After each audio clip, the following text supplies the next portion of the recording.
Thank you.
రెండు పనులు పాల్గొనక ముందుగా దేవుని వాక్యములను బాగా చూద్దాం.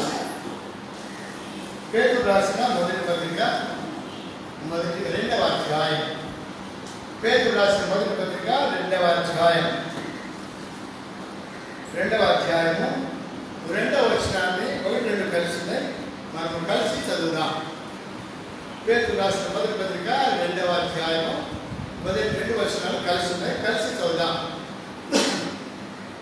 ప్రభువు దయాళుడని మీరు రుచి చూచి లేడా సమస్తమైన దుష్టత్వమును, సమస్తమైన కపటమును, వేషధారణను, అసూయను, సమస్త దూషణ మాటలను మాని క్రొత్తగా జన్మించిన శిశువును పోలిన వారై నిర్మలమైన వాక్యమును పాల్గొన్న రక్షణ విషయంలో ఎదుగు నిమిత్తము ఆ వారిని అపేక్షించుడి. ప్రార్థన చేస్తాం. తండ్రి, పరిశుద్ధ దేవా, స్తోత్రమైన యేసు నామము మనోహరమైనటువంటి ఇహమందును మరణమును వేరే నామము లేనటువంటి పరిశుద్ధ నామం ఇచ్చినటువంటి వాడు, వారు ప్రేమించినట్టు మా కొరకు పరలోకం ఇచ్చిన దేవుడు, మా కొరకై ఇప్పుడు తగ్గించిన రీతిలోపై మరణ పొందినంతగా విధేయతను చూపించి నన్ను రక్షించినటువంటి మా ప్రభువు, మిమ్మల్ని రుచించడం ద్వారా మీరు ఎంత దయగలవాడు, దయాళులను రుచించినట్టయితే మేము ఎదగాలని కోరుతున్నాను. మీ దయలో, మీ కనికరలో, మీ కృపలో మేము ఎదగాలని కోరుతున్నాను. దాని కొరకే ఆయన మరి ఏవైతే మానుకోవాలనో అది మానుకొని మరి ఆ రక్షణ విషయంలో ఆ పాలన, వాక్యమైనటువంటి పాలన మేము అపేక్షించు వారిగా ఉన్నట్టుగా నన్ను మమ్మల్ని అందరినీ కూడా మరొకసారి జ్ఞాపకం చేసినట్టు ప్రభావ ఏదో ఈ కాలశీలలో ఆరాధించినటువంటి మా ప్రియులందరినీ బట్టి స్తోత్రాలు చెల్లిస్తున్నాం. ఇంకెవరైతే ఆరాధించలేకపోయినారు వారి కూడా మరొకటాలు అనుమతించండి. వారి నోరు తెరవండి. వారికి ఉన్నటువంటి ఆటంకాలు తొలగించండి. వారి నాలుకలు సడలించండి. ప్రభావంగా మరొక పాల్పొందడానికి కూడా కావలసినటువంటి యోగ్యతను మీరే మాకు అనుగ్రహించమని ప్రభావం మీ సరిని కోరుకుంటూ మమ్మల్ని పరీక్షించుకోవడానికి మాకు ఇచ్చిన ఈ సమయం బట్టి చూపిస్తాను. యేసు ప్రభు నామమున స్తుతించి ప్రార్థించి వేడుకొంటున్నాము తండ్రి. ఆమేన్. ఇక్కడ మరి అపోస్తలుడైనటువంటి పేతురు భక్త కోటికి రాసిన పత్రిక అంటది ఈ రెఫరెన్స్ బైబిల్. మరి మీ బైబిల్ అంటే ఉండదు. మరి పేతురు రాసిన పత్రిక అంటది. కానీ ఈ బైబిల్ ఎట్లుంటుందంటే మరి ఆ యాకోబు పత్రిక, తర్వాత ప్రసంగి గ్రంథము, ప్రకటన గ్రంథము, 3 యోహాను పత్రికలు, ఇవన్నీ కూడా భక్త కోటికి, పేతురు భక్త కోటికి రాసిన పత్రిక. భక్తులకే ఇది, బయట వాళ్ళకి కాదు. అర్థం కాదు ఈ సంగతులు బయట వాళ్ళకి చెప్తే, భక్తులకే అర్థమైంది. ఎందుకంటే ప్రభువును రుచించారు కాబట్టి. ప్రభువును రుచించినటువంటి దేవునేను ఇక్కడ చదువుకున్న మాట, ఆ మాట చదువుదాము. ప్రభు దయాళులను మీరు రుచి చూచి ఉన్నాయా. ఒక అన్ని విషయాలు చదవము కానీ ఒక్క మాట మాత్రం చదువుదాం. ప్రభు దయాళులను మీరు రుచి చూచినయా సమస్తమైన అవన్నీ చెప్తున్నా దుష్టత్వం, సమత్వం కాబట్టి మానేసి అసూయను మాని అనే మాట చదువుదాం. ప్రభు దయాళులను మీరు రుచి చూచినయా సమస్తమైన అసూయను మాని క్రొత్తగా జన్మించిన శిశువులను పోలిన వారి నిర్మలమైన వాక్యమును పాలన రక్షణ విషయంలో ఎదుగు నిమిత్తము ఆ పాలను అపేక్షించుడి. ఇక్కడ సమస్తమైన అసూయను మానవేసి మనము మరి ఆత్మీయంగా ఎదగాలంటే ప్రభువుకు తగినటువంటి స్థాయిలో మనం ఎదగాలని ప్రభు కోరుతున్నాడు. కనుక ఆ స్థాయికి మనం ఎదగాలంటే, ఆ స్వరూపు మనలో రావాలంటే, ఆ మరి ఆ సొగసు మనలో కలగాలంటే మనము ఎదిగే వారంగా ఉండాలి.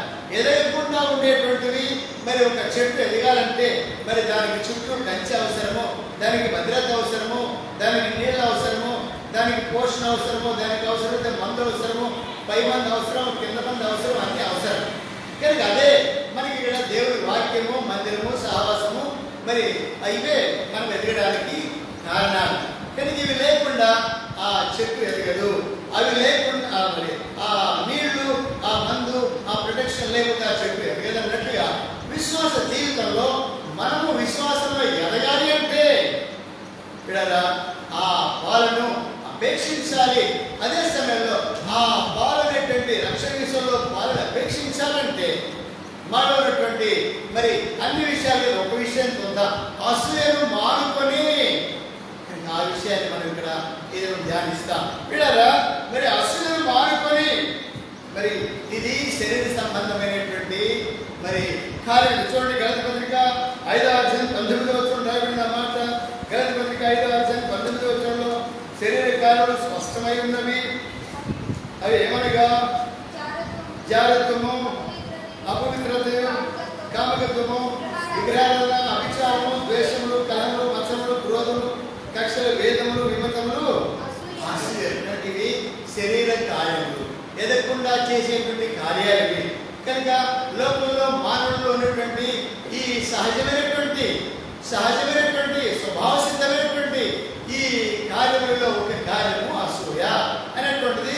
మరి శరీర కార్యములు స్పష్టంగా మరి పౌలు రాస్తున్నాడు గలతీ సంఘానికి. ఓ గలతీయులారా, అరవలేకుండా మీతో మాట్లాడుతున్నాను, మిమ్మల్ని ఎవడు భ్రమ పెట్టాడు? మీరు శరీర కార్యములు లోబడిపోయి ఆత్మీయ తీవ్రత లేకుండా ఆత్మకాలం ఫలించకుండా ఉన్నారు. ఓ గలతీయులారా, మిమ్మల్ని ఎవడు భ్రమ పెట్టాడు? 3వ అధ్యాయం రాయబడింది ఆ మాట. వీడారా అసూయ అనేటువంటి శరీర కార్యములు మనం మానివేయకపోతే మనము ఎదగలేము, లేదా మరి ప్రభు కోరినటువంటి స్థాయిలో మనం ఎదగలేనటువంటి విషయాన్ని మరి గుర్తించవలసిన వారంగా మనం ఉండాలి. వీడారా ఇది శరీర కార్యం. ప్రభుత్వం రుచించిన వాళ్ళు అసూయ ఉండకూడదు. ఎదుటి వాళ్ళు అసూయ అంటే ఏంటి మనకు తెలుసు, అందరూ తెలుసు. అసూయ అంటే దాని లక్షణాలు ఏంటో చిన్నవాడు దొరుకుని పెద్దవాడి వరకు తెలుస్తారు. అంతవరకు ఒక 3 సంవత్సరాలు పిల్లవాడికి పిల్లలకు కూడా తెలుస్తుంది అసూయ అనేది. ఏదైనా మన చేతికి ఇస్తే మరి ఎదుటి వాళ్ళు అడిగితే ఇవ్వరు, లాక్కున్న వరకు మళ్ళీ లాక్కోవడానికి ఇష్టపడతారు. అసూయ ఎదుటి వారికి ఇవ్వరు. ఇంకా ఆ బాల్యం నుండి ఇందాక చెప్తూ వచ్చాం. ఆదికాండం 8వ అధ్యాయం 21వ వచనంలో నల్ల హృదయాలోచన బాల్యం నుండే చెడ్డది, అసూయతో కూడినటువంటిది అనే సత్యాన్ని మనం గుర్తించాలి. నోవాహు పరిహరించిన తర్వాత పరిగినటువంటి మాట వీళ్ళ ఉదయకాల సమయంలో మరి ప్రభు దయాలని మనం రుచించినట్లయితే గత వారంలో చూస్తూ వచ్చాం. మరి మరి పైన మరి ఎక్కడ మరి రాయబడిన పరిస్థితిక 3వ అధ్యాయం వచ్చాడు. మీరు మరి ఏమి చదువుతూ వచ్చాము, ఏం చదువుతూ వచ్చాము? మీరు క్రీస్తుతో కూడా లేకపోయిన వారైతే పైన వాటి మీద మనసు కలిగి ఉండాలి, భూసంద్రం వాటి మీద మనసు కలిగి ఉండదు. దాని గురించి గత వారంలో చూస్తూ వచ్చాం. ఈ వారంలో మనం ఎదగాలంటే పైన వాటి మీద మనసు కలిగి ఉన్నప్పుడు ఆ పాలన రక్షణ విషయంలో ఎదగాలంటే అసూయను మానాలి. కనుక మానవలసినటువంటి అసూయను మనం మానకపోతే పిల్లరా కొద్దిమంది గురించి మనం చూద్దాం. చూడండి ఆదికాండము 26వ అధ్యాయంలో మనం చూసినట్టయితే ఆదికాండము 26వ అధ్యాయంలో మరి 14వ వచనం చూసినట్టయితే 14 అతనికి గొర్రెలు ఆస్తియు అతనికి గొర్రెల ఆస్తియు దాసుల గొప్ప సమూహం కలిగినందున ఫిలిష్తీయులు అతని యందు ఏమంటారంట? అసూయ వచ్చింది. పిల్లరా ఈ మరి ఇస్సాకు గెరార్ దేశానికి పోయి అక్కడ గుడారం వేసుకొని అక్కడ మరి అతడు విత్తనం వేశాడు. ఆ సంవత్సరం నందు విత్తనం వేసినప్పుడు అది నూరంతలుగా బలం వచ్చినట్టుగా అక్కడున్నటువంటి ప్రాంతంలో ఫిలిష్తీయులు గెరాలందరూ కూడా చూశారు. చూడగానే అయ్యో అరే నిన్న మంది వచ్చాడు, పరదేశిగా వచ్చాడు, దిక్కుమాల ఎవడో వచ్చాడు ఇక్కడ వచ్చి అతడు పంట వేస్తే నూరంతల ఫలం ఫలించింది, మనం వేస్తే మరి కాలిపోతున్నాయి, ఎండిపోతున్నాయి, పురుగు తినేస్తున్నాయి, వరదలు వస్తున్నాయి, ఎండ వస్తుంది, అన్ని పాడైపోతున్నాయి. ఈ మనిషి వచ్చాడు, వీడొచ్చి ఇక్కడ మన ఎదుటిగా మరి ఆ మేలు పొందుతున్నాడు, ఆశ్రయించబడుతున్నాడు అనేటువంటి అసూయ వాడు వచ్చింది. కలిగిన అతనికి గొడ్లాస్తి, గొర్రెలాస్తి, మందలు, పశువులు, ధాన్యము, ధనము వర్తిల్లే కొలది. అక్కడున్నటువంటి వాళ్ళు ఏమైనారంట? వాళ్ళు అతని అందు ఫిలిష్తీయులు అసూయపడి. అసూయ ఎంత నష్టాన్ని తీసుకొచ్చింది చూడండి. ఏం చేశారు? అసూయపడి. చూడండి 15వ వచనంలో అందుచేత అతని తండ్రి అబ్రహాము అతని తండ్రి దాసులు త్రవ్వించిన బావులన్నింటినీ ఫిలిష్తీయులు మనకోసి. చూడు ఎంత అసూయండి. వాడు బాగా బతుకుతుంటే ఓడలేము, పక్కింటోడు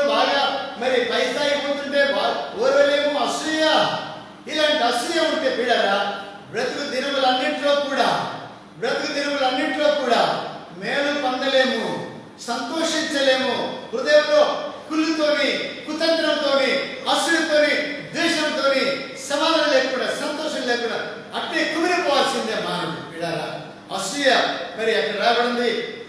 ధనాపేక్ష ఏంటంటే ధనాపేక్ష సమస్త కీడులకు మూలము. అసూయ మాత్రము నీ ఎముకలు తలములుకొని అరికాల వరకు ఎముకల్లో కుళ్ళును కలిగించి జబ్బులు కలిగించి నిన్ను పాడు చేసే వరకు వదిలిపెట్టి అసూయ. అలాంటి అసూయ ఇవి కలిగి ఉన్నవాడు విశ్వాసి కానే కాదు. ఇక్కడ ఫిలిష్తీయులు ఈ ఇస్సాకును చూసి అసూయపడ్డారు. ఎందుకు అసూయపడ్డారు? అతడు నూరంతరగా ఫలించాడు. ఎందుకు ఫలించాడు? ఇదిగో అబ్రాహాము అరణ్యాలు ఇక్కడ సంచరించాడు కాబట్టి బావులు తవ్వినాడు. ఆ బావులో నీళ్లు వేసుకుని మరి పంట పండిస్తాడు. ఆ బావులు మూసేస్తే ఆ బావులు మూసేస్తే ఏం చేస్తాడు? వాడికి నీళ్లు ఉండవుగా, ఎట్లా ఫలిస్తాడో చూద్దాం. ఆ ఫిలిష్తీయులు అసూయ చేత మొట్టమొదటి చేసిన పని ఏంటంటే బావులు మూసేసాడు, పంట పండకుండా. అప్పుడు ఆ ఇస్సాకు ఏం చేశాడు? అబీమెలెకు నువ్వు మాకంటే బహు బలము గలవాడు కనుక మా ఇద్దరికి వెళ్ళిపోమని ఇస్సాకుతో చెప్పగా, బాబు అక్కడ ఉండడం కాదు, ఎలగొట్టేశారు. ఏం చేశారు? ఎలగొట్టేశారు. ఎంత అసూయ అండి! అసలు మా ఊళ్ళో ఉండొద్దు, మా పొలిమేరలో ఉండొద్దు. ఎంత అసూయపరుడు ఈ ఫిలిష్తీయుడు. అబీమెలెకు రాజు వచ్చి అంటున్నాడు, అయ్యా నువ్వు బహు బలం కలిగినటువంటి వాడయ్యా, నువ్వు మా అద్దరు వెళ్ళిపో. ఇస్సాకు అక్కడి వెళ్ళి గెరారు గుడారం వేసుకుని అక్కడి నుంచి వెళ్ళాడు. ఫిలిష్తీయుల దగ్గరికి వెళ్ళిపోయి గెరారు కాపురస్ దగ్గరికి వచ్చి అక్కడ వాళ్ళ పరిమాణంలో మరి గుడారం వేసుకొని అక్కడ ఏం చేశాడు? మరి ఇస్సాకు తర్వాత అప్పుడు తన తండ్రి అయిన అబ్రాహాములో త్రవ్విన నీళ్ల బావులు ఇస్సాకు బాగా తిరిగి త్రవ్వించాను. వాళ్ళు కూడా అప్పటికే గురి చేశారు. గెరారు కాపురస్తులు కూడా వాళ్ళు కూడా గురి చేసినారు బావులన్నీ కూడా. ఇప్పుడు పోయి ఆయన త్రవ్వినాడు. మళ్ళీ ఎందుకంటే మా అబ్రాహాము త్రవ్వినప్పుడు రెండింటాడుగా చిన్నవాడు పెద్దవాడు అయి ఉంటాడు కదా. కానీ చూశాడు ఇక్కడ మా నాన్న రాజు తెరవాడు కదా అని అక్కడే తవ్వినప్పుడు అక్కడ కూడా నీళ్లు వచ్చాయి. అక్కడ నీళ్ళు వచ్చిన తర్వాత ఇస్సాకు వాటిని తిరిగి త్రవ్వించను. ఏదైనా అబ్రాహాము మృతి పొందిన తర్వాత ఫిలిష్తీయులు వాటిని కూర్చివేసి అతను తన తండ్రి నాటిన వాటిని పెట్టిన పేర్లు చొప్పున వాటికి పేరు పెట్టాడు. మరి ఇస్సాకు దాసుల లోయలో త్రవగా జలగల నీళ్ళు బావి దొరికాను. అప్పుడు గెరారు కాపురస్తులు ఇస్సాకు కాపురస్తులు ఏం చేశారంట? జగడమాడారే. మా స్థలంలోకి వచ్చి మా స్థలంలో బావి తవ్వుకొని నువ్వు వేరుకుంటున్నావు కనుక మరి అసూయ చేత వీళ్ళు కూడా జగడమాడారు. ఇక్కడ అసూయ చేత ఇదంతా కూడా. ఆ తర్వాత 21వ వచనంలో కూడా వాడు మరొక బావి తవ్వినప్పుడు దాని కొరకు జగడమాడారు. ఇక్కడ ఈ విధంగా మరి ఇస్సాకు వాడిని జగడమాడుతున్నప్పుడు తిరిగి జగడమాడినట్టు లేదు. వాళ్ళు దూషించినప్పుడు లేకపోతే అసూయపడినప్పుడు ఈయన అసూయపడినట్టు లేదు. వాడిని ప్రేమిస్తూనే ఉన్నాడు.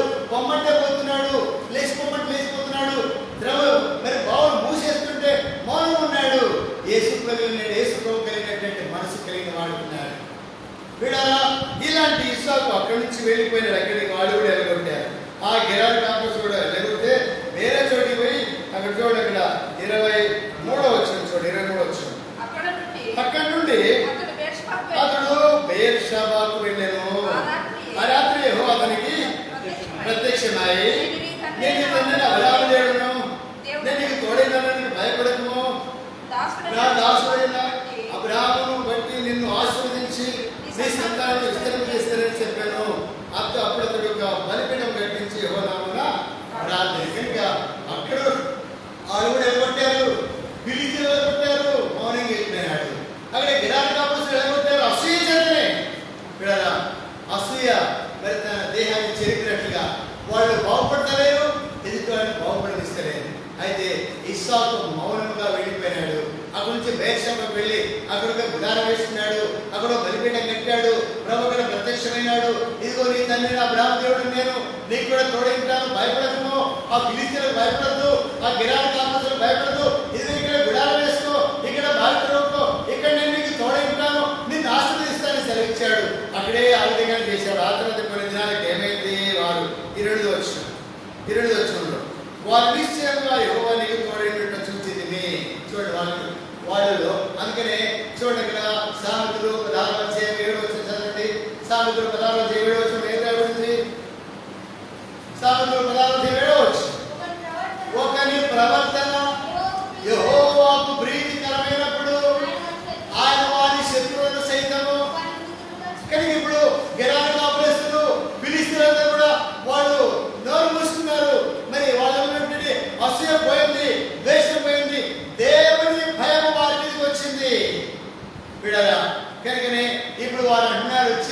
అయ్యా మమ్మల్ని క్షమించయ్యా ఇస్సాకు గారు, మమ్మల్ని క్షమించండి, మీ మీద అసూయపడ్డాం, మీరు దొంగనటువంటి బావులు పూర్తి చేశాం, మిమ్మల్ని వెళ్ళగొట్టాము, దేవుడు మీకు తోడై ఉన్నాడని సంగతి మాకు తెలిసింది, మమ్మల్ని క్షమించు, నువ్వు క్షమిస్తే గానీ మీ దేవుడు మమ్మల్ని కూడా కాపాడాడు అన్నట్టుగా వచ్చారు. ఆయన దగ్గరికి వచ్చి ఏం చేశారు? మీ దేవుడు మీకు తోడై ఉన్నాడు, అది మాకును మీకును మధ్య ప్రమాణం చేయాలని అక్కడ మరి ఇప్పుడు కాంప్రమైజ్కి వచ్చారు, సమాధానానికి వచ్చారు. కారణం మరి అసూయపడినటువంటి వారి యొక్క మనసులను దేవుడు మార్చివేశాడు. ఒకరి ప్రవర్తన యెహోవాకు ప్రీతికరమైనప్పుడు మన శత్రువులు సైతం మిత్రులుగా చేస్తాడు. బాగా గమనించాలి. ఇస్సాకు శత్రువులే కాదు, నేడు నీకు నాకు శత్రువులు కూడా ఉన్నారు లోకంలో. వాళ్ళ మనసులో మార్చబడాలంటే మనం ఎలా ఉండాలి? ఇస్సాకులైతే అందించుకోవాలి. మనకి ఎవరైనా కీడు చేస్తే మనం మళ్ళా కీడు చేసేది కాదు. ఇక్కడ వెళ్ళిపోమంటే నువ్వే వెళ్ళిపోను అను కాదు. బిడ్డలారా, ఇస్సాకు వంటి మరి విధేయత కలిగినటువంటి మనసు కలిగిన వాళ్ళు ఏమంటున్నారు? అయ్యా మేము నిన్ను ముట్టక నీకు మేలు తప్ప మరేమీ చేయక నిన్ను సమాధానంలో పంపేశాం కదా. మళ్ళీ మాయమాటలు చెప్తున్నారు, మిమ్మల్ని ఏం పట్టలేదుగా, మీదేం దోషపడేదిగా, తెలబట్టా అంతే చాలు. ఇప్పుడు సాపేసి కూర్చోబెట్టి నేను కింద వస్తే చాలు, ఇక లేచిపోమని చెప్పడానికి. సాప కింద నీళ్ళలాగా ఉండి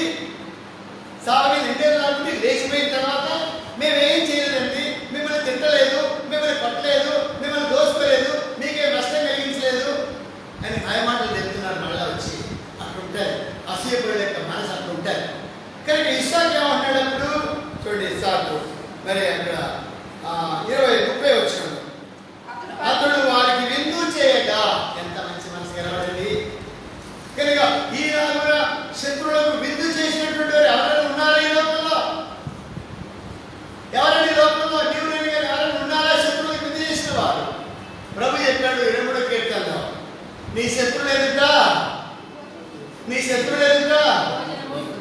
ఇప్పుడు శత్రువుల ఎదుట భోజనం సిద్ధం చేశాడు లేదా? అది ఎప్పుడో కొన్ని వేల సంవత్సరాల క్రితం పలికిన మాట. బిడ్డలారా, శత్రువుల ఎదుట భోజనం ఇప్పుడు వాళ్ళకే మరి శత్రువులను పిలిపించి వాళ్ళకే భోజనం పెడుతున్నాడు. శత్రువుల ఎదుట భోజనం కాదు, శత్రువులకే భోజనం పెడుతున్నాడు. బిడ్డలారా, ఇలాంటి సందర్భంలో 2వ రాజులను 6వ అధ్యాయంలో కూడా చూడగలం.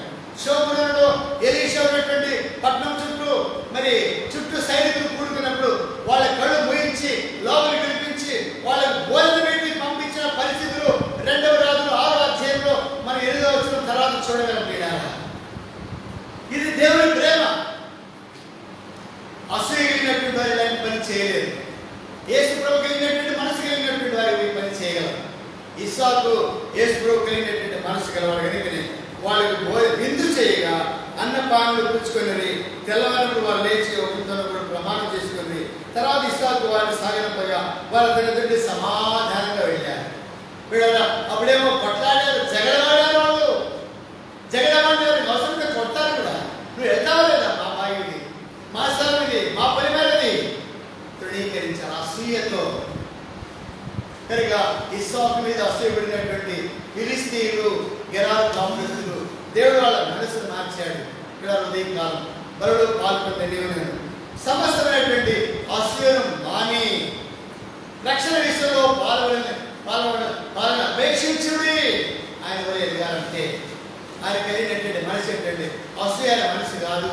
కనుక అలాంటి మనసు లేని వారుగా మనం ఎదగాలంటే మరి ఇస్సాకు వలె మనం కూడా మరి శత్రువుతో సమాధానపడి శత్రువులకు భోజనం సిద్ధపరిచినప్పుడు దేవుడు మనల్ని ఆశీర్వదించడానికి ఇష్టపడుతున్నాడు. రెండవదిగా ఆదికాండము 30వ అధ్యాయం, ఆదికాండం 30వ అధ్యాయము 1వ వచనం.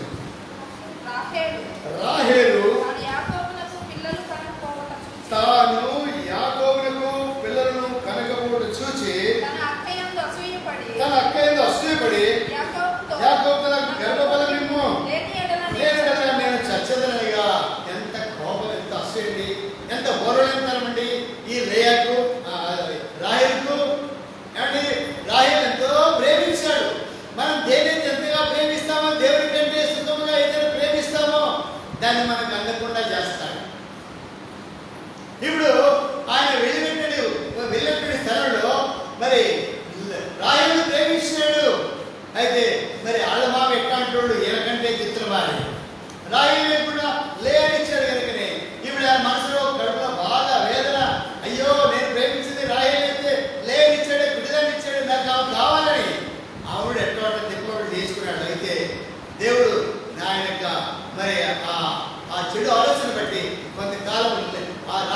గర్భాన్ని మూసివేశాడు.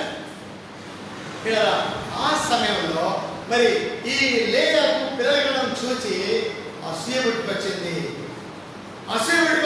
ఓర్వలేని తనంతో ఉంది. అసూయ మరి కొట్లాట, మరి భర్తకు భార్యకు ఇద్దరు వాళ్ళ మధ్య యాకోబు నలిగిపోతున్నాడు.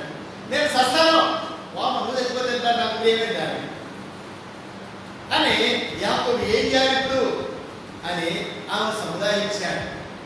కానీ ఆ విధంగా నీ గురించి చెప్పమని అవసరం లేదు. కానీ మరి ఆ రాహేలు లేయని చూసి అసూయపడింది. భర్త దగ్గరికి వచ్చింది, నాకు పిల్లలు ఇస్తావా లేదా? యాకోబు ఇచ్చేవాళ్ళ పిల్లలను గర్భఫలము యెహోవా ఇచ్చు బహుమానం, కానీ యాకోబు ఇచ్చు బహుమానం లేదు. యాకోబు ఇచ్చేవాడు అంటే మరి ముందుగానే రాహేలుకి ఇచ్చేవాడు కదా దేవుడు.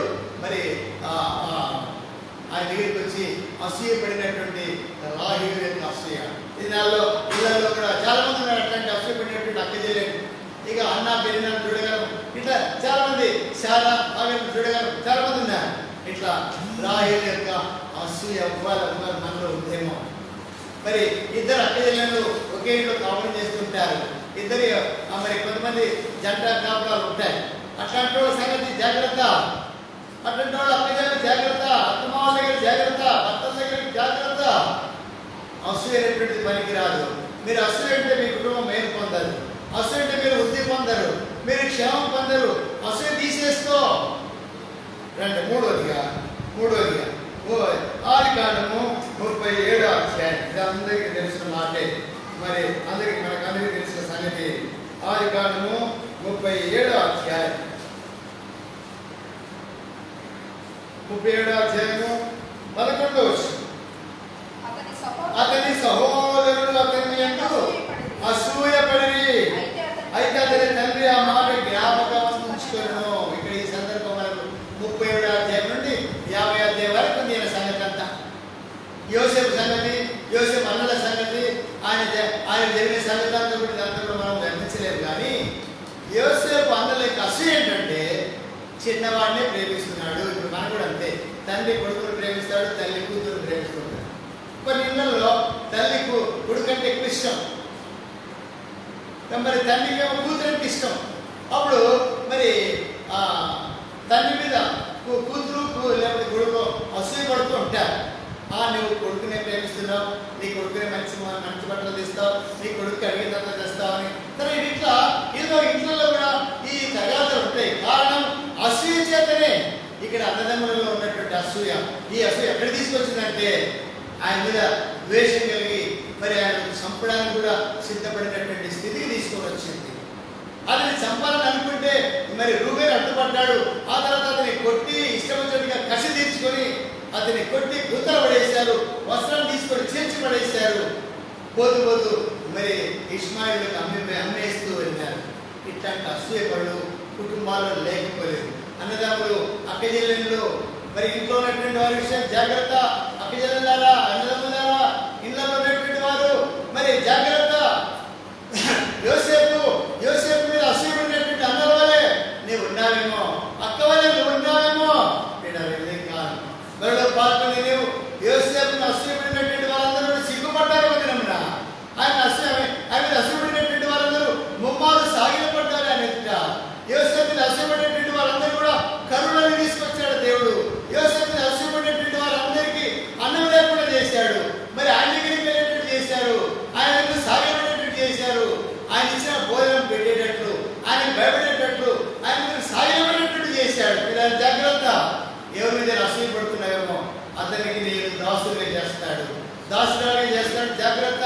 నీ కోడల మీద అసూయ పడుతున్నావేమో, నీ అక్క మీద అసూయ పడుతున్నావేమో, నీ చెల్లి మీద అసూయ పడుతున్నావేమో, నీ అన్న మీద, తమ్ముడి మీద, అక్క మీద, చెల్లి మీద అసూయ పడుతున్నావేమో. ఒక దిన వాళ్ళ పంచని చేరాల్సి వస్తుందేమో. అట్లాంటి స్థితి తీసుకొని వస్తాడేమో. ఎవరి మీద అసూయ పడుతున్నారో వాళ్ళని దేవుడు హెచ్చిస్తాడేమో. చూడు, జాగ్రత్త. హృదయకాలం అసూయ నిన్ను నష్టాన్ని తీసుకొని వస్తుంది. ఒక దేవుడు నీకు కూడా నష్టాన్ని తీసుకొని వస్తుంది. నిన్ను అవమానానికి గురి చేసే పరిస్థితి వస్తుంది. ఇట్టి స్థితి కాకుండా ఇది మానితో అంటున్నాడు పేతురు. అంటున్నాడు, అయ్యా భక్తులారా, అమ్మలారా, అక్కలారా, అయ్యలారా, ఇది మానితో. అనుకో, మరి ప్రభు దేవుని రుచి చూసావు, మామూలు పొందావు, బాప్తిసం తీసుకున్నావు, పైన మాత్రమే మనసు కలిగి ఉన్నావు, ప్రభుత్వానికి సిద్ధపడుతున్నావు, అసూయ మానుకో. వాక్యాన్ని అపేక్షించు, ప్రభువును ప్రేమించు. ఈశ్వరు వలె ప్రభువును ప్రేమించినట్టు, ప్రభు ప్రేమించినట్టుగా నీవు కూడా నీ మీద అసూయుడినట్టు ప్రేమించు. మరి రాహేలు వలె అసూయ పడకు, దేవుడి మీద ఆధారపడు, ప్రభువు మెరపెట్టు. అప్పుడు ప్రభు మరి నీ అవసరం తీరుతాడు. నీ అసూయకు కారణమైనటువంటి ప్రతి సందర్భాన్ని నేను తొలగించి నీకు నెమ్మది కలిగిస్తాడు. ఇక్కడ మరి యోసేపు అన్న లెక్క సంగతి అంతా మనకు తెలుసు, ఎన్నోసార్లు వింటున్నాం. మరి విధాలుగా ఆయన గురించి ఎన్ని విధాలుగా చెప్పుకుంటూ వచ్చినా అవి తనివి తీరినటువంటి యోసేపు క్రీస్తుకి నిన్నటువంటి మనసు గలవాడు, ఇస్సాకు క్రీస్తుకి నిన్నటువంటి మనసు గలవాడు. 4వదిగా త్వరగా చూద్దాం. 4 106వ కీర్తన 16వ వచనం. 106వ కీర్తన 16వ వచనం చూడండి. వారు ఎవరింట? వారు దండుపాలెములో మోషే యందును యెహోవాకు ప్రతిష్ఠితుడైన అహరోను నందును ఎవరి మీద అసూయపడుతున్నారు? పోయిపోయి తలపడుతున్నారు. ఏలుతో తలపడుతున్నారంట. ఎలక ఏలుతో తలపడినట్టుంది ఇప్పుడు ఎలక. ఈ ఇశ్రాయేలునటువంటి సామాన్యమైనటువంటి ప్రజలు దేవుడు ఏర్పరచుకున్నటువంటి ఒక నాయకుడు, దేవుడు ఏర్పరిచినటువంటి ఒక యాజకుడు అరణ్యంలో మరి మోషే మీదను దేవుడు ఏర్పరిచినటువంటి అహరోను మీదను వాళ్ళు ఏం చేశారంట? అసూయపడ్డారు. సంఖ్యాకాండం 16వ అధ్యాయంలో ఈ సంగతి అంతా రాయబడిన సంగతి ఇక్కడ గుర్తు చేస్తున్నాడు. వీళ్ళరా చూడండి, ఆ సంఖ్యాకాండం 16వ అధ్యాయం 1-2 వచనాలు చదవండి. సంఖ్యాకాండం 16వ అధ్యాయం 1-2 వచనాలు చదవండి. లేవి మనమడును కహాతు కుమారుడును ఇస్హారు కుమారుడు కోరాహు, రూబేనులో ఎలియాబు కుమారుడైన దాతాను, అబీరామును, పెలేగు కుమారుడైన ఓరును యోచించుకొని ఇశ్రాయేలులో పేరు పొందిన సభికులను సమాజ ప్రధానమైన 250 మందితో మోషే ఎదురుగా లేచి మోషే అహరోను మీద విరోధంగా పోగుపడి మీతో మాకిగా మీతో మాకేం పడలేదయా? ఏది మీరేది మాటికి మా మీద అజమాయిషి చేస్తున్నారు? ఏంటి మీరు చెప్పినట్టు మేము వినాలి, కూర్చోవాలి, లేమంటే వేయాలి? ఏంటి మీ పనిలో మా మీద మీరు అధికారం? మీరేంటి మా మీద అధికారం చేస్తున్నారు? మీతో మాకు పని లేదు. ఎవరెవరంట? సమాజంలో పెద్దలు, ఇశ్రాయేలులో పేరు పెట్టినటువంటి సభికులు, సమాజ ప్రధానులు 250 మంది మోషే అహరోనుకు వ్యతిరేకంగా పోగైనారు, అసూయపడినారు. మోషే మీదను దేవుడి యాజకుడైన అహరోను మీదను వాళ్ళు అసూయపడ్డారు. అసూయపడినటువంటి పరిస్థితిని దేవుడు కనికరించి ఊరుకున్నాడా? అక్కడ మరి ఆ సందర్భం అంతా ఆ అధ్యాయం అంతా చదివితే చూడండి, అక్కడ 12వ వచనం 11వ వచనం చూడరాగలరు. అహరోనేవాడు అతని విరోధంగా మీరు సనగనేలా? అప్పుడు మోషే ఏలియాబు కుమారుడైన దాతాను, అబీరామును విరోధంపించిన. అయితే వాళ్ళు ఏమన్నారు? అయితే వాళ్ళు మేము రాము, మీరు పిలిస్తే మేము వచ్చేది. కనుక సమాజానికి రమ్మని పిలవనిపించాడు మోషే అహరోనులు. అయ్యా, మీరు మా మీద సరుగుతున్నారు, మా మీద అసూయపడుతున్నారు, మాకే మేము నాయకత్వం కోరుకోలేదు, మాకే మేము యాజకత్వం కోరుకోలేదు. దేవుడు మమ్మల్ని పిలిచి పోండ్రా అంటే పోయినా. నీవే నాకు కావాలి. అయ్యా, నేను నత్తివాడును, నోటి మందం గలవాడును, నా చేతగాడు, నీవన్నా పంపించుకో అన్నాను. అయినా వదిలిపెట్టుకుని నన్ను పంపించాడు, కానీ నేను వచ్చాను. మరి అహరోను అంటే అయ్యా ఇంకెవరన్నా చూసుకోండి, లేదు కాబట్టి పెట్టుకున్నాడు. కనుక మా మీద మీరు సరిగలేదా? అహరోనేవుడు, మోషేవుడు, సరగడానికి మీరెవరు? సరే, మీరే రండి తెలుసుకుందాం. అందరూ వచ్చి తెలుసుకున్న తర్వాత అందరూ కలిసి సమాజం అంతా కలిసి మీరు పక్కన ఉండండి అంటే ఉంటారు. అప్పుడు అందరినీ పిలవడం ఇస్తే వాళ్ళు ఏమన్నారు? మేము రా, మీరు పిలిస్తే మేము వస్తామా? మీరు పిలిస్తే మేము వచ్చి పిలవాలా? మీరెవరు పిలవడానికి మమ్మల్ని? అట్లాంటి అసూయ ఇప్పుడు ఆ సర్వ సమాజము 250 మంది వ్యతిరేకులైనారు. కనుకనే అక్కడ చూసినట్టయితే మరి 250 మంది చూడండి 30 వచ్చిన అయితే యెహోవా గొప్ప వింత పుట్టించగలన వారు ప్రాణంతో పాతాళాలు కూలినట్టు భూమి తన నోరు తెరిచి వారిని కలిగిన సమస్తము మిరిగివేసిన పక్షమున వారు యెహోవాను అలక్ష్యం చేసినట్టు తెలుసుకొని తెలియనని అప్పుడు ఆ మాటలను చెప్పి సాధించగానే భూమి నేల విడిచాను. వీడారా సమాజం అంతా వచ్చారు. 250 మంది ఒక పక్క ఉన్నారు, మిగిలిన సమాజం అంతా ఒక పక్క ఉన్నారు. మీరు ఇప్పుడు ఏమనాలంటే మోషే డౌన్ డౌన్, అహరోను డౌన్ డౌన్ అనిపించిస్తారేమో.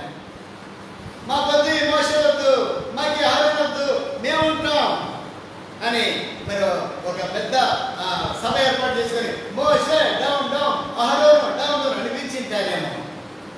అది చూసి కోపం వచ్చి ఏం చేశాడు, వారు నిలిచిన చోట 260 మందిని అప్పుడు చెప్పాడు మోషేతో, ఎవడైతే ఈ సమాజంతో కలుస్తారో వాళ్ళు మాత్రం ఒక పక్కన ఉండండి, కలవని వారు ఇంకో పక్కన ఉండంటే 250 మంది అప్పుడైనా బుద్ధి తెచ్చుకోలేవాడు.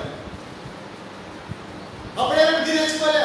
అయ్యో దేవుడు మాట్లాడుతున్నాడు, నిజంగా వాళ్ళు ఏర్పాటు చేస్తున్నాడు, మనం ఏర్పాటు చేసుకోలేక మనం తిరుగుబాటు చేయడం తప్పు, అవసరపడడం తప్పని వాళ్ళు తెలుసుకోలేకపోయినా అప్పుడైనా బుద్ధి తెచ్చుకోగా లేదు మేము ఇక్కడే ఉంటామని 250 మంది ఓ ప్రక్కన గుంపుగా ఉన్నారు, అంటేనే ఉన్నారు. మరి ప్రకాశ పట్టుకొని వచ్చారేమో 5 లాగా మోషే డౌన్ డౌన్, అహరోను డౌన్ డౌన్ అనుకుంటూ వచ్చినారని విడారా.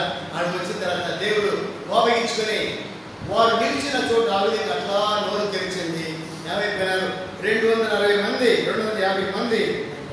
చూడండి 33 వచ్చి వారు వారి సంబంధులందరూ ప్రాణంతో పాతాళాలు కూరిరి, భూమి వారిని మృంగివేసను, వారు సమాధులు ఉండకుండా నశించిరి. ఇంతటితో ఊరుకున్నారా ప్రజలు? ఊరుకోలే. ఇంకా మిగిలిన సమాజంలో లెక్క ఉంటారు కదా కొంతమంది ఎక్కలెక్కల, అప్పుడప్పుడు గోడ మీద పిల్లలా ఉంటారు. వాడు గెలిస్తే అట్టు వెళ్తాం, వీడు గెలిస్తే ఇట్లా వద్దామని కొంతమంది ఉంటారు. సమాజం అట్లాంటి కూడా ఉన్నారు. కనుక అలాంటి మన హృదయాన్ని ఎరిగినటువంటి దేవుడు మనకి జ్ఞాపకం చేస్తున్నాడు. గోడ మీద పిల్లలు ఎంతమంది ఉన్నారు? అక్కడ ఎంతమంది ఉన్నారంటే మరి కొన్ని వేల మంది ఉన్నారు. అక్కడ 14,700 మంది ఉన్నారు. అట్లాంటి వాళ్ళందరూ కూడా తిరుగుబాటు చేసిన 250 సవరణ కారణం మీరే. ఇప్పుడు 14,700 మంది కూడా మోషే డౌన్ డౌన్, అహరోను డౌన్ డౌన్ మళ్ళా వేశారు. సమాజం అంతా కూడా వేశారు. వాము వాళ్ళు వేసిపోయినారా అని మిగిలినటువంటి వాళ్ళందరూ కూడా 14,700 మంది మళ్ళా తిరుగుబాటు చేశారు. సమాజంలో గుడాలలో చేసినప్పుడు అప్పుడేం జరిగింది చూడండి 44 వచనం. యెహోవా మీరు సమాజం అందరూ తొలగిపోడి, క్షణంలో నేను వారిని నశింపజేయని వర్షంతో సెలవుగా వారు సాగినప్పటికీ ప్రభా ఉంది ప్రభా, వాళ్ళు ఏం చేయరు ప్రభా, ఇప్పటికే 250 చచ్చిపోయి ఇప్పుడే ఏడుస్తున్నారు, ఇంకేం చేయదంటే లేదు నువ్వు పక్కకి సరి అని ఆయన పక్కకి తొలగించిన తర్వాత ఏం జరిగింది అక్కడ మరి 45 వచ్చింది. అప్పుడు మోషే నీవు ధూపాన్ని తీసుకుని బలిపీఠాన్ని నిపుణులతో నింపి ధూపం వేసి వేగంగా సమాజంలోకి వెళ్ళి వారితో ప్రాయశ్చిత్తం చేయము. ఇలా ఎంత ప్రేమ కలిగినటువంటి వాడండి మోషే. వాళ్ళని తిరుగుబాటు చేస్తున్నా, ఎడ్యుకేషన్ చేసినారు, రెవల్యూషన్ వచ్చింది, మీరు దిగిపోవాలి, డౌన్ డౌన్ అంటారు. అయినప్పటికీ మోషే ప్రభువా వీళ్ళ మీద కోపపడద్దయ్యా, అహరోను పిలిచి ఇదిగో ధూపాత్తులు నిప్పులు వేసుకో, ధూపం వేసుకుని పరిగెత్తు, వీటి మీద వాళ్ళతో ప్రాయశ్చిత్తం చేయి. ఎంత ప్రేమ కలిగినటువంటి వాడు. అసూయపడినటువంటి జనం మీద కనికరం చూపుతున్నటువంటి మోషను చూసినప్పుడు మరి ఇక్కడ వాళ్ళ ప్రజలు ఏమంటారు, ఇంకా మరి వాళ్ళు మానుకోలేదు. అక్కడ ఉంది నువ్వు వెళ్ళి ప్రాయశ్చిత్తం చేయను, కోపం యెహోవా నుండి బయలుదేరను, తెగులు మొదలుపెట్టను అహరోను చెప్పగా మోషే చెప్పినట్టు అహరోను వాటిని తీసుకొని సమాజం అందుకు పరిగెత్తి అప్పుడు తెగులు దేవుడు మొదలుపెట్టినను కాగా అతడు ధూపం వేసి జనుల నిమిత్తం ప్రాయశ్చిత్తం చేసను.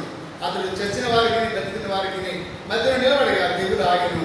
కోరాహు తిరుగుబాటున చనిపోయిన వారు కాక 14,700 మంది ఆ తెగులు చేత ఇద్దరు ముగ్గురు చేసిన పనికి, కోరాహు అభిరాము దాతాని ముగ్గురు చేసినటువంటి పనికి ఎన్ని వేల మంది చచ్చిపోయినారండి.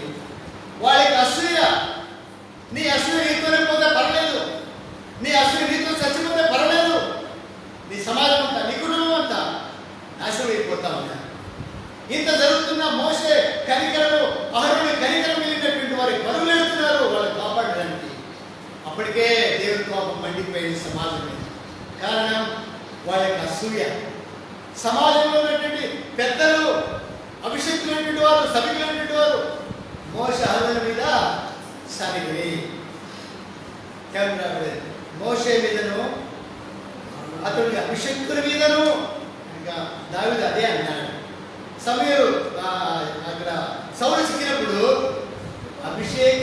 యెహోవా అభిషేకించిన వారిని చంపి ఎవరు నిర్దోషి కనుక ఇప్పుడు మోషే మీద అహరోను మీద సరుగుతున్న అసూయపడ్డారు.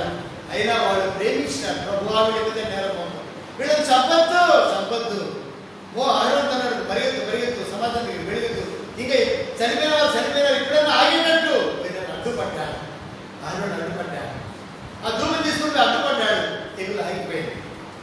ఎంత గొప్ప ప్రేమ అంటే! ఆ రక్షణ విషయంలో పాలన రక్షణ విషయంలో ఎదగాలంటే అసూయ మానుకోవాలి. కోరావు విరావు దాతలకు అసూయ వలన 250 మంది అక్కడ నెరవేర్చి చనిపోయినారు. 14,070 మంది కాలిపోయినారు తెగులు చేత చచ్చారు.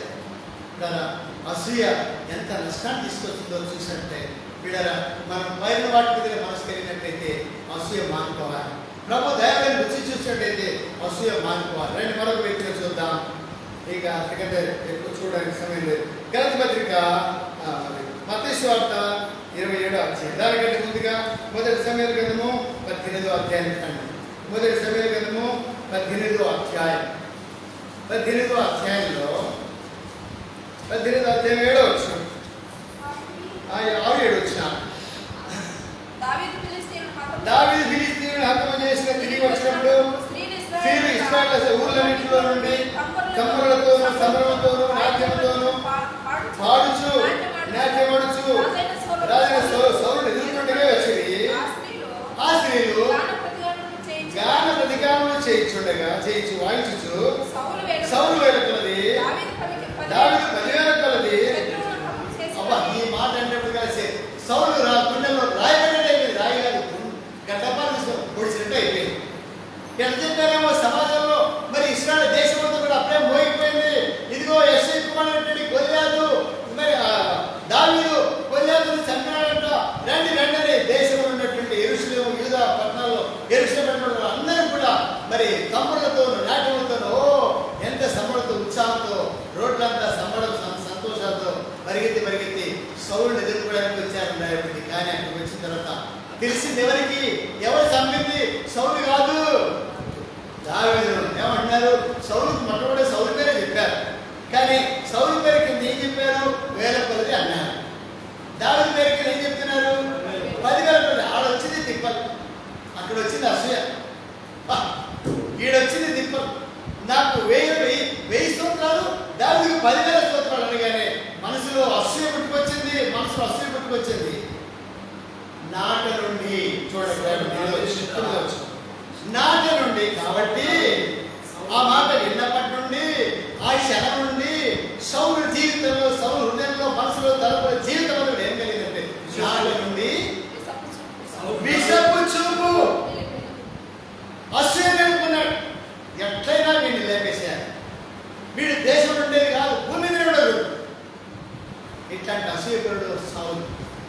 వీడరా ఇట్లాంటి అసూయ ఉంటే ఎదుటిని మెచ్చుకుంటుంటే మా దగ్గర ఒక ఆమె ఉండే, ఒక ఆమె మెచ్చుకుంటే మేము అసలు ఒప్పుకునేదే కాదు. వాళ్ళ పేరు చెప్పరు కానీ 2 సిస్టర్లు నర్సులు.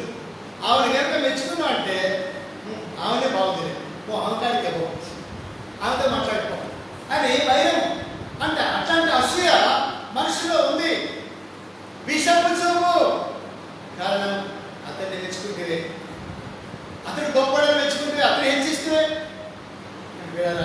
ఏదైతే కాల సమయంలో ప్రభువులో మార్పు నేను ఇవ్వలేను. మరి అసూయటువంటి ఆ ప్రభు దేవుని రుచి చూసినాడు కదా, సమస్తమైన అసూయను మాని. ఈ అసూయ మారిపోతే మన జీవితాల్లో మేలు పడుతుంది. అసూయ మారిపోవాలి. అదే ఇక్కడ సౌలు అసూయ మారిపోయినప్పుడు ఏం చేశాడు? అసూయపడి ఏం చేశాడు? విషపు చూపు చూపాడు. ఎన్ని రోజులు? 35 సంవత్సరాలు. ఆడు సత్యవాడు కూడా ఆ అసూయ కోరేది. ఆ సౌలు ఎవరు ఆ దావీదు ఎవరు? ఎవరండి దావీదు? సౌలు దావీదు ఎవరు? ఏమండి? సొంత అల్లుడు మీద అసూయపడే మామలు ఉన్నారు అంటే ఆనాడు ఉన్నారు, ఆనాడు ఉన్నారు కాబట్టి ఈనాడు కూడా లేరు అని చెప్పడానికి లేదు. అల్లుడి మీద మామూలు అసూయపడటం లేదని చెప్పడానికి వీలు లేదు. ఎక్కడో ఉంటారు. అందుకే ఆ దినాల్లో సౌలు మనకు చూపిస్తున్నాడు. రండి మరి తర్వాత మత్తయి సువార్త 27వ అధ్యాయం, మత్తయి సువార్త 27వ అధ్యాయం 18వ వచనంలో యేసు ప్రభువుని గురించి రాయబడింది. ఇక్కడ మరి అక్కడ ఉన్నటువంటి శాస్త్రులు పరిసయ్యులు 27వ అధ్యాయము 18వ వచనం. కాబట్టి జనులు కూడి వచ్చినప్పుడు పిలాతు నేను ఎవరిని విడుదల చేయవాలి 27వ అధ్యాయము 18వ వచనం. నేను మీకు అదేనండి చదవండి. కాబట్టి జనులు కూడి వచ్చినప్పుడు పిలాతు చదవండి. అదే నేను మీకు ఎవరిని విడుదల చేయబోతున్నారు? బరబ్బరా లేక క్రీస్తును యేసునామమున వారిని అడిగాను. ఏలనగా వారు అసూయ చేత ఆయన అప్పగించదని. కానీ ఇక్కడ యేసు ప్రభువుని కూడా యేసు ప్రభు మీద ఎప్పటి నుంచి అసూయ అంటే ఆయన బాప్తిసం తీసుకొని మరి ఆ 40 దినాలు కొండకెళ్ళి ప్రార్థన చేసి వచ్చిన తర్వాత మరి అద్భుతాలు చేయ ప్రారంభించిన దినం నుండి ఇక 3.5 సంవత్సరాలు అసూయ పడుతూనే ఉన్నారు. శాస్త్రులు పరిశీలు ధర్మశాస్త్రం చేసినప్పుడు యూదుల పెద్దలు సంహద్రన్ సభ వీళ్ళందరూ కూడా యేసు ప్రభు మీద అసూయ పడుతూనే ఉన్నారు. కనుక ఇప్పుడు సమయం వచ్చింది. మరి ఇప్పుడు కూడా ఈ సంవత్సరం మరి మనకు కూడా గవర్నమెంట్ వాళ్ళు 27 జనవరి 26నో లేక ఆగస్టు 15వ తారీఖునో కొంతమంది ఖైదీలు విడుదల చేస్తుంటారు వారి యొక్క మంచితనాన్ని బట్టి. అట్లా ఏది ఆ అనుమతి ఎక్కడి నుంచి వచ్చింది? ఇక్కడి నుంచి వచ్చింది. ఆ దినాల్లో పండుగలో ఒక ఖైదీని విడుదల చేయవలసినటువంటి అనుమతి ఉంది వాళ్ళకి. ఆ అనుమతి ప్రకారం నేను బరబ్బను వదిలిపెట్టాలనుకున్నానని అంటున్నాడు పిలాతు. లేదు, వాళ్ళు ఎప్పటి నుంచో సమయం కనిపెడుతున్నారు. ఎప్పుడు దొరుకుతుందా సమయం? ఎప్పుడు ఈ సంగతి చూద్దామా? భూమి మీద ఎప్పుడు చేద్దామా? ఈయన నెలకొడదామని చూస్తున్నారు ఈ శాస్త్ర పరిచయులు. సమయం వచ్చింది. లేదు ఓ పిలాతు గారు, మాకు బరబ్బ వద్దు, మరి యేసు ప్రభు మాకు వద్దు, బరబ్బ మాకు కావాలి.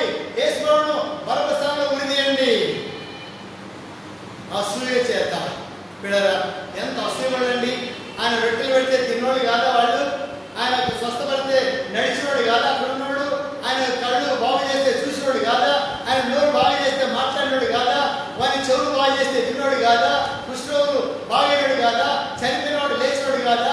ఇలాంటి వాళ్ళందరూ అక్కడ ఉండి సిలువేయండి బరబ్బను మాకు, మరి యేసును సిలువ వేసి బరబ్బను మాకు వదిలేయండి అని కేకలు వేస్తున్నారు. ఎవరు? అసూయపరుడు. పిల్లలు మా చదువు క్లాసులో బరిలో పాల్పొందినే ప్రభు దయలను రుచి చూసినట్టయితే చూడండి. గలతీ పత్రిక 5వ అధ్యాయము మాట చదివి మరి ప్రార్థన చేస్తాం. గలతీ పత్రిక 5వ అధ్యాయము 26వ వచనం. గలతీ పత్రిక 5వ అధ్యాయం 26వ వచనంలో అయ్యా ఒకరినొకరు వివాదము రేపక ఒకరి యందొకడు అసూయ పడకయు లేదా అతిశయపడకయు ఉండాలంట. ఏంటంటే అయ్యా ఒకరితో ఒకరు వివాదం రేపుకోవద్దు, ఒకరినొకరు అసూయపడద్దు, వృధాగా అతిశయపడద్దు.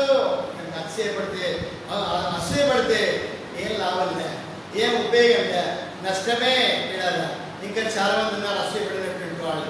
ఇక అబీమెలెకు రాజు తన న్యాయాధిపతుల గ్రంథంలో 8వ అధ్యాయం చూసినట్టయితే 70 మంది ఒక మరి గిద్దోని 70 మంది పుడతారు. ఆ తర్వాత ఒక వేసుకోడు పుడతాడు. ఆ అబీమెలెకు మరి అనేటువంటి వాడు 70 మంది తన అనేది వాడు చంపేస్తాడు ఒకే రాత్రి మీద అసూయ చేతని. ఇంకా చూసినట్టయితే మొదటి రాజు గ్రంథం 21వ అధ్యాయంలో అసూయ చేత అహాబరాజు నాబోతు యొక్క మరి ద్రాక్ష తోటను పూల తోటకు అసూయ చేతనే అతడు దాన్ని ఆశించినట్టుగా చూస్తాడు. ఇట్లా చాలా మంది ఉన్నారు. చూసినట్టయితే అసూయపడకు. పౌలు అంటాడు మీరు అసూయపడద్దు, అతిశయపడద్దు, అసూయపడద్దు. మీరు వృధాగా అతిశయపడద్దు. పిల్లరా అసూయపడక మరి ప్రభు దయాలని రుచి చూసినట్టయితే మీరు క్రీస్తులో లేకుండానటువంటి వారైతే సమస్య అసూయను మానిపోండి. ఆ మాట చదివి ప్రార్థన చేస్తాం. రండి ఆ మాట చూద్దాం. ప్రభు దయాళుని రుచి చూచినట్లుగా సమస్తమైన అసూయను మాని క్రొత్తగా జన్మించిన శిశువులను కూడిన వారై నిర్మలమైన వాక్యమును పాల్గొన్న రక్షణ విషయంలో ఎదుగు నిమిత్తము. మరి ఎదగాలనుకుంటే అసూయ మారిపోవాలి. ఎదగకూడదు అనుకుంటే అసూయ అట్నే పెట్టుకుందాం. మనం ఎదగాలనుకుంటే ప్రభు వల్ల ఎదగాలనుకుంటే మనం అసూయ మానుకుందాం. ఎదగకుండా ఇట్లే ఉందాం.